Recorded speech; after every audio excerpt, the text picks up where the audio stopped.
Lord, pagaanin mo ang mga dinadala ko ngayon. Panginoon, salamat sa mga biyaya o blessings na ibinigay mo sa akin. Salamat sa mga bagay na ibinigay mo dahil nakita mo na kailangan ko ang mga ito. Salamat sa bagong mga pagkakataon o oportunidad na laging ibinibigay mo sa akin. Lord, lumalapit na naman ako sa iyo dahil meron na naman akong problema na nasa buhay ko ngayon.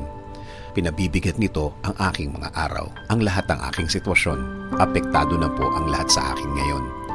Lord, pagaanin mo ang mga araw ko. Gawin mo akong productive sa mga araw-araw ko. Gawin mo akong mas maraming magawa at mas maraming matapos sa araw na ito. Alisin mo ang lahat ng nasa dibdib at isip ko, Lord. Tulad ng dati, alam kong tutulungan mo ako ulit. Alam kong magiging maayos na naman ang lahat. Alam kong magiging magaan na naman ang mga araw na parating.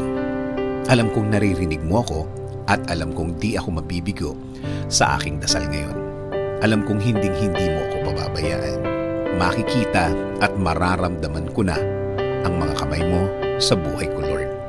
Alam kong ipoprovide mo na ang lahat ng tulong na kailangan ko.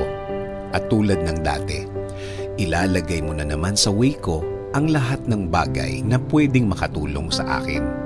Ang mga taong tamang maging impluwensya ko sa aking buhay. Salamat, salamat Lord. Dahil isinusuko ko na ang lahat. Ibinibigay ko na sa iyo ang lahat, Lord. Bigyan mo ko ng direksyon, bigyan mo ko ng pagpapala, bigyan mo ko ng blessings, Lord. Kasama na po ng aking pamilya. Kayo na po ang bahala sa kanila. Kayo na po ang bahalang magbigay ng pagpapala sa kanila. Kayo na po ang bahala din na magbigay ng direksyon sa kanilang mga buhay. Ikaw na din po ang bahalang magbigay ng mga answered prayers sa kanila, Panginoon. Patuloy akong kakapit.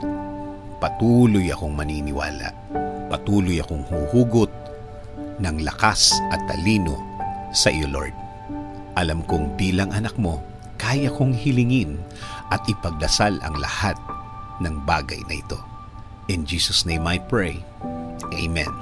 Sabi nga sa Philippians 4:6-7, do not be anxious about anything, but in every situation by prayer and petition with thanksgiving, present your requests to God, and the peace of God, which transcends all understanding, will guard your hearts and your minds in Christ Jesus.